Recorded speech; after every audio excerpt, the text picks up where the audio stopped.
Hello, this is Richard, this is Games Freezer, and this is my follow-up video from the Steam Deck video that I did previously, where we did the Steam Deck unboxing, and today we're going to look at the UI and the option screens and all that kind of stuff that's contained within this lovely Steam Deck that I'm lucky enough to be playing with over the course of the last few weeks.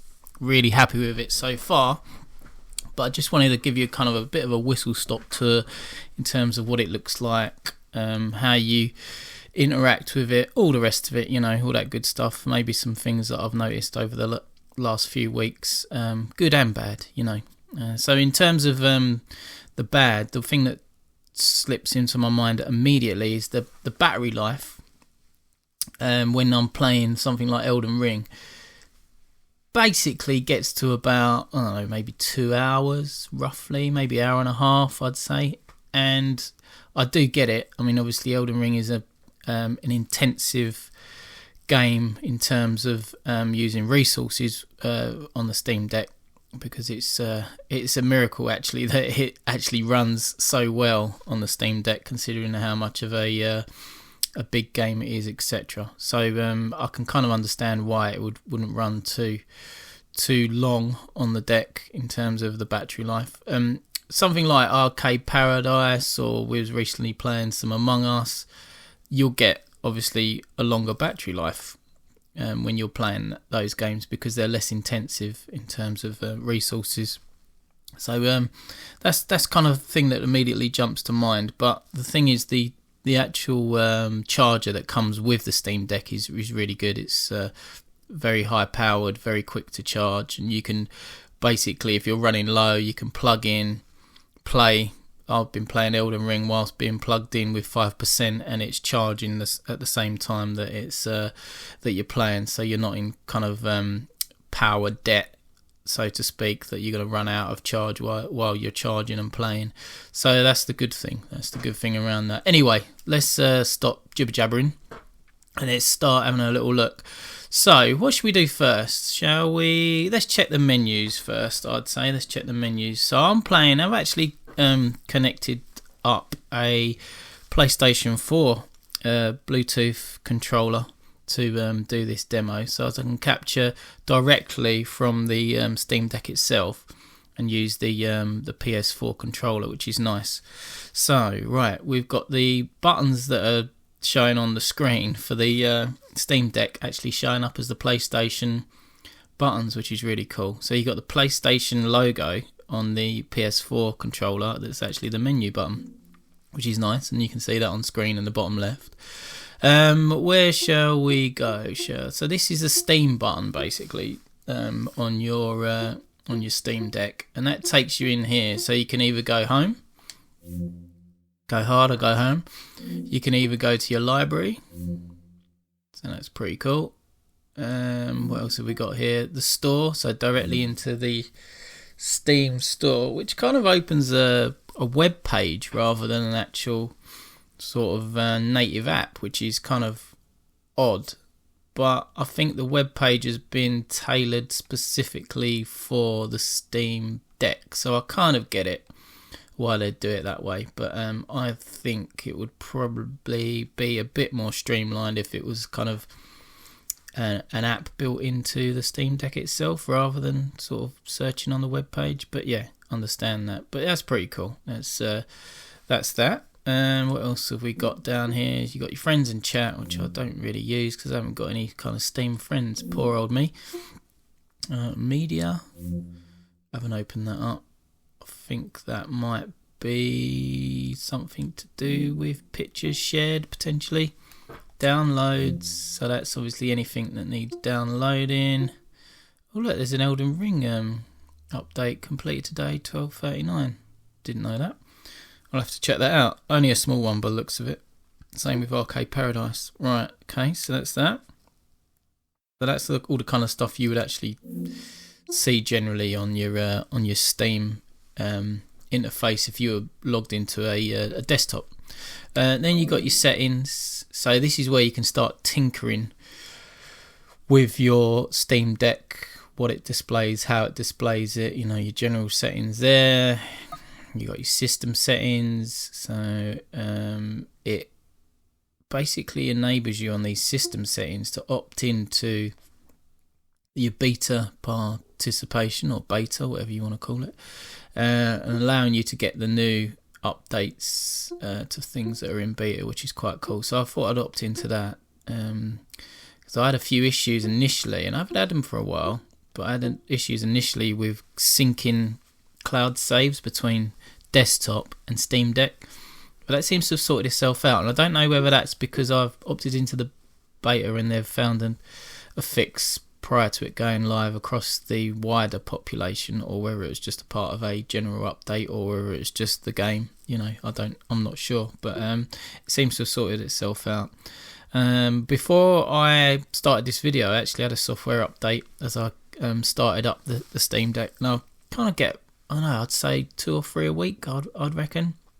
So they're constantly updating the operating system as they go along, which is cool. And things seem to have got more stable and more reliable as the weeks have gone on.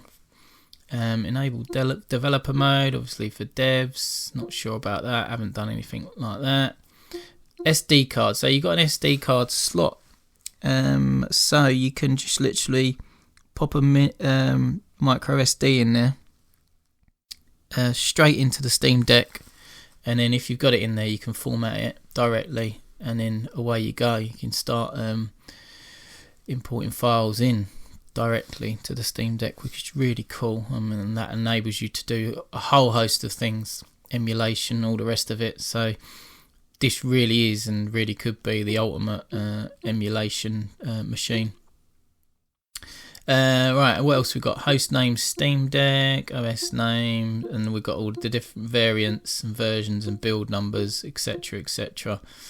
Okay, right, so next one on here, we've got security. So I've got it so as you log in with a PIN. That's nice. And it also basically asks you to log in via PIN when you switch to desktop mode, which we'll get to in a minute. But I'd like to actually turn that off. Oh no, maybe not. I won't do that now. But yeah, that's something I can do. So you've got internet settings, you've got notifications. Again, a lot of this stuff is kind of built into your Steam desktop application as well. Now obviously you can directly control your display brightness, so again this would help you save battery. Obviously brightness is the #1 cause of battery depletion. The darker the screen, the longer your battery's going to last, you know, all that kind of stuff. So yeah, adjusting that to where you are is a pretty good idea. So you got scaling, there's all sorts of things in here that you can mess around with. So let's open this advanced view. So you got all this kind of shadow saturation. It is basically allowing you to pretty much determine exactly how you want your deck to be set up. You've got the audio, it's pretty straightforward screen, that one. Bluetooth, so yeah, I've got this wireless controller connected. I also play Elden Ring sitting in front of the television with a nice pair of wireless earbuds in, either those Raycons or those Bestio ones, which do the job, and that is absolutely fantastic. So it means that I'm not glued to the PC in the evening if I want to play some Elden Ring, which is quite cool, because during the day I'm generally glued to the PC. So that's a nice kind of way of playing games without detaching myself from everyone else in the house, which is cool. So that's that. Controller, you can calibrate and sort of turn your game rumble on or off. So your game rumble will come through on your PS4 controller, which is nice. You've also got the option to do that within your Steam Deck as well. So I've turned mine off to save battery. Again with the haptics as well. I mean, at the end of the day, I'm not too fussed whether there's game rumble in there or not, if I'm honest. So yeah, anything to save battery is good by me. So that's controller. Keyboard. So you get a digital keyboard. So I got a theme that I downloaded specifically when I got the Steam Deck, which is kind of like a digital glowy one. I'm just trying to remember how I open that on here. I think it's Steam and X. Let's see if it does it. Oh look, there it is. Yeah, came up straight away. So Steam and X brings up your keyboard if you wanted to use it, and it won't coming up automatically. A lot of the time it will just come up automatically anyway, and you won't have to use that shortcut. But yeah, Steam and X, one to remember if you want to use your keyboard. And there's different keyboard themes you can actually buy from the Steam store as well, so it's worth checking out. Yeah, it's the Point Shop, that's it. Find more keyboard themes, visit the Point Shop. Haptics medium, so again you can sort of have trackpad sensitivity settings changed, trigger click, all the rest of it, QWERTY, different types of keyboard, all good stuff. Friends and chat, downloads, cloud, Steam Cloud's enabled.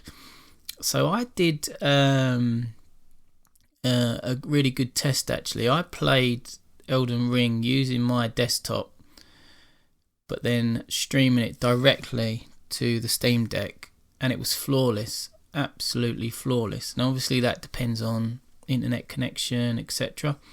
But it was brilliant. Really, really impressed. I've got the Steam Link as well, and that's connected to the telly downstairs. So that's good, but not as good as the Steam Deck, in my opinion. It just felt like it was a better connection, less lag. I mean, you're always going to get a little bit of lag, but that was ideal. So yeah, so something to remember that you can do if you've got something that's resource intensive, for example, Elden Ring, and you want to run it on your Steam Deck.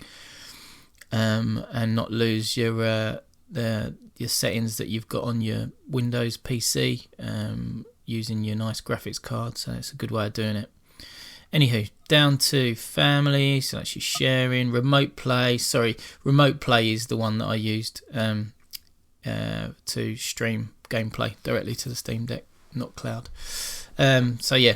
Again, you can basically enable the remote play. You can pair Steam Link, which I've already done. You can pair some devices, which is the Steam Deck acts as a device. It's all cool. It's all easy to do. And there's plenty of tutorials out there that enable you to follow that pretty straightforward. But it is fairly straightforward, to be fair. Then you've got your storage, so you can keep an eye on that. Which is all good. I actually downloaded just recently, and that's just reminded me, Aperture Desk Job, which comes with the Steam Deck as a free game.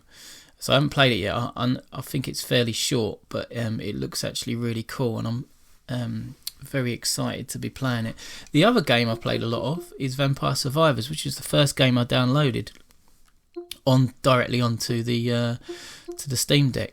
And it's brilliant, absolutely made to play on the Steam Deck, really, because it's such a cool game that you can dip in and out of and get a quick session in while you've got half hour to spare, maybe downstairs where you're waiting for a program to come on or something, all the usual. So that's your storage. It looks quite cool, the way that's laid out. And then home and library, so you can add games directly from here. And you can sort of set on your home page what you want to see, what you don't want to see. So all good stuff. So that's your Steam options. And then there's a three dots button on the right hand side of the Steam Deck. Let me just come out of this. So if I want to come out and then come out again. And actually let's go to the power options. So when you click into those, you can either put it to sleep, you can shut it down, you can restart it, you can change account. Obviously if you've got dual Steam accounts, you can change the account, which is good. And you can also switch to something called desktop mode. So now, shall I do that now? Yeah, let's do that now. Sod it. Right, okay. So it shouldn't ask me. It's asked me for the pin. Right, okay. Uno momento, and we'll get that sorted, and then we can show you the desktop. Right, so here we are. We're back again. So I've now switched over to this top-down camera, so as you can check out the desktop. Now this is a desktop mode, so it's a miniature kind of desktop running on the Steam OS. I think it's called Proton. What you've got is you've basically got the trackpads here that enable you to use your mouse, and then, for example, if you wanted to open Steam, double click on that, which I find quite hard to do because there's not enough click when you press down, but still it does work. You can actually connect a mouse up to the Steam Deck if you've got a Bluetooth mouse that you want connecting, but I haven't done that yet, so I'm still using the trackpads, so that's fine. So that's kind of how you would navigate around. Now down here you've got obviously your system settings, Discover, which I'll get to in a minute, Dolphin File Manager, the Firefox web browser, and obviously our opened Steam window as well. Along the bottom, just your notifications, your volume. So basically set up like a normal desktop, but with this Steam OS. Now the interesting thing about desktop is this, Discover. So if I click on that, again, I find quite hard to do, but I managed it. It'll bring you up like almost like an app store of the things you can download directly to your Steam Deck, and this will be things along the lines of some really cool emulators. So let's just show you that as an example. So I haven't touched this much, if I'm honest. So this is the something I want to look at over the next few weeks, months, years, whatever. Is tinkering around a bit more with all this kind of stuff, because the actual Steam Deck itself is infinitely customizable in terms of what you want to do with it and the kind of stuff that's out there to help you do that. So if you have a look here, excuse me, see if I can find, I've put in emulators, but maybe I should just put in Emu. For some reason that seems to bring up more reliable results when I've done it before. So Emu, so try that. Okay, right, there we go. So you got Dolphin emulator, which does your GameCube, your Wii, etc, etc. What else we got? We've got the SNES emulator you can directly download. Wahooga! Oh, geez, that was a sneeze. We've got Nestopia. We've got all the usual suspects, basically. Got some DOSBox emulators in there. So, enables you to pretty much turn this into whatever type of emulator you want it to be. A really powerful and solid handheld emulator. RetroArch is also on there. If you look for that directly, you'll be able to find it. Which basically ends up with you being able to do, like I say, whatever you want with it from an emulation point of view. It'll also support all different types of desktop applications, your word processors and all the rest of it, your open source ones and all that good stuff. For me though, if I'm honest, I've got a Raspberry Pi set up to do emulation, and that does the job for me rather than me tinkering around with this. For me, my main use case is for basically playing Steam games on the Steam Deck. That's what I'm about. That's what I really wanted this for, and it basically releases them from my PC, so as I don't have to kind of tie myself to the PC in order to play them. So that is what I'm about. Now, in terms of getting back, so what I want to do now is I want to get back to the. Can I do it via that? There we go. So I want to get back to the Steam mode. Now, I can't remember how to do it, if I'm honest. What's this? Leave. Log out, sleep, shut down. Maybe if I restart, let's try restart. it going to restart? I'm not sure if it is. Oh, here we go. Yeah, it's a bit of a delay. So there is a way of getting back, but I can't remember, if I'm honest. So I think it's a long press. It's either a long press on the power button up top right, or there's another shortcut you can do it by. But yeah, so you can flip-flop between the two. You can go between a desktop environment or the standard Steam operating system environment, which enables you to then play around with it in the background if you wanted to, if you were going to do the desktop, or to play your Steam games directly. So this is how it powers up. It's quite cool, I like that. Right, let me just enter my pin.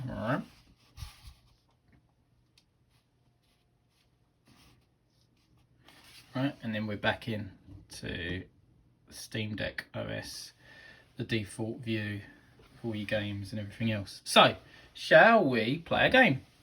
Why not? Let's play a game. So let's play Elden Ring. 89 hours on this bad boy.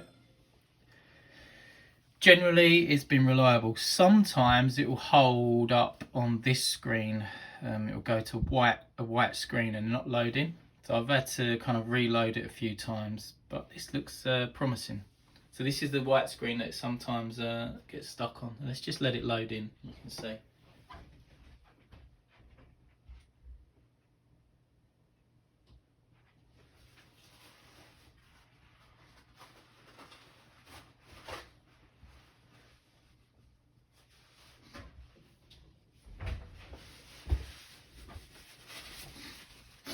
Right, so press any button, continue. So I'm playing this directly from the Steam Deck, so obviously I'm not streaming it from my desktop. This is me going directly in from my save, and now I'm using obviously the Steam Deck to play. So let's try and get rid of that shadow so that it doesn't cover the screen. And let's have a little look. Right, where am I? Oh yeah, I'm here. Okay, so just go into the light just so as you can see a bit more. It's called Torrent. Torrent, come and get me. Here we go. I'll have a little dash through here so as you can see. As you can see, is fantastic quality. Really nice kind of frame rate. Obviously the settings have been pared down slightly to enable it to play, but you know what, I've played a lot on the desktop and I've played a lot on the Steam Deck, and to be fair, there's not too much of a difference, if I'm honest, if I'm completely honest, especially when you're caught up in battle and the kind of quality stuff you wouldn't really notice anyway. Here we go, let's have a go on this geezer. Have some of that. You ain't got a chance, mate. It was a bit of a stand and deliver, wasn't it? But yeah, so as you can see, very good quality. So that in itself, for me, is a minor miracle that it's that good, if I'm honest. It's fantastic. Right, let's save and quit. So we just quit without saving because I don't really need to save there. Just quit game, save game and quit tutorial. Oh no. No, just go there. Yes. Right, so we're going back to the desktop. As you can see from seeing that, how quickly it was to get in, to be fair. I was glad that it was that quick this time around. Like I said before, there are some times when it kind of just gets caught up. But it's now uploading that save to the Steam Cloud, so I could then pick it up directly on the desktop. You see that? 89 hours of gameplay, one achievement. God knows. Although to be fair, I've played 89 hours and I haven't beaten any major bosses yet. Just goes to show how hard that bloody game is. Anyway. Right, let's try and wrap this up then. So we've done the Steam options, we've done the playing a game, we've gone into desktop. Let's press these three buttons here and you get a bit of a repetition, if I'm honest, of some of the things you've already seen, but it kind of enables you to quickly go in and change settings. Like, got some key ones that have been dropped in there as quick settings. And then you got your battery performance, so you got showing you how long you've got left on your battery, which is quite cool. And then you can do something called performance overlay, which kind of compensates for battery usage versus I don't know, performance, that kind of thing. So that's quite cool. You can limit your frame rate as well in terms of your maximum frame rate. You've got a refresh rate you can limit as well. All these things come into play and help you save battery and also have a solid and stable gameplay session, which is all good. Half rate shading, variable rate shading to save power. So again, all geared towards trying to get you some more battery life. Thermal power limit, so that's directly links into your processor power, your watts. Again, all trying to help you save battery, because I think they realise that is going to be the thing that people talk about the most in terms of the biggest downside to the deck, because it's powerful, but with power comes the need to utilise and use more power. So that's the kind of thing that it seems to concentrate on. So it's really good. So you've got a whole list of things that help you save battery, which is great. And then you've got the help button there as well. These two buttons up here, they don't actually do anything outside of the game. So there's nothing that they bring up. On the top is obviously your volume control and your power button there. And then on the back, I don't know if you can see those, you probably can't actually, it's hard to pick them up. Yeah, you might be able to see them there. You've got these buttons here that you can bind to different things within different games, so that's pretty handy if you want to customize. Say you want torrent, to get onto torrent in Elden Ring, you want to press your what is this called, I can't even see the name of it, R5, yeah, R5. So R5, bang, jump on torrent, job done. So fantastic. Anyway, I think that kind of sums it up. So hopefully that's given you a little bit of a look into the Steam Deck, how a normal experience would be for it and all the options that come with it. Overall, my opinion is this is a fantastic piece of technology. This is really is a game changer for me. It's opened up my Steam collection infinitely, whereas I'd have games sitting there that I wouldn't touch unless I'm next to a PC. For example, Elden Ring. Don't think I'd have been able to put in 89 hours worth of gameplay if it was just on the PC. With it being just on the PC, I wouldn't be able to sit down for that amount of time in front of the PC screen and play. Whereas with the handheld, I'm able to pick it up, play in between things, you know, play on the go. It's really cool. It's a really nice thing to have.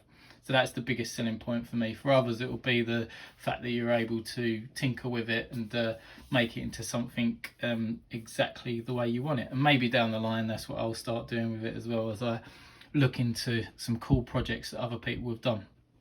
Anyway, hopefully you've enjoyed it. Please press like if you've liked the video. Please subscribe to our channel. That helps us bring in more things to the Games Freezer. Also head over to www.gamesfreezer.co.uk, which is where we put all of our videos, and follow us on Twitter and Instagram at Games Freezer. Until next time, my friends, you'll be leaving me playing Elden Ring for the next 90 hours, trying to beat at least one boss. Goodbye, my friends.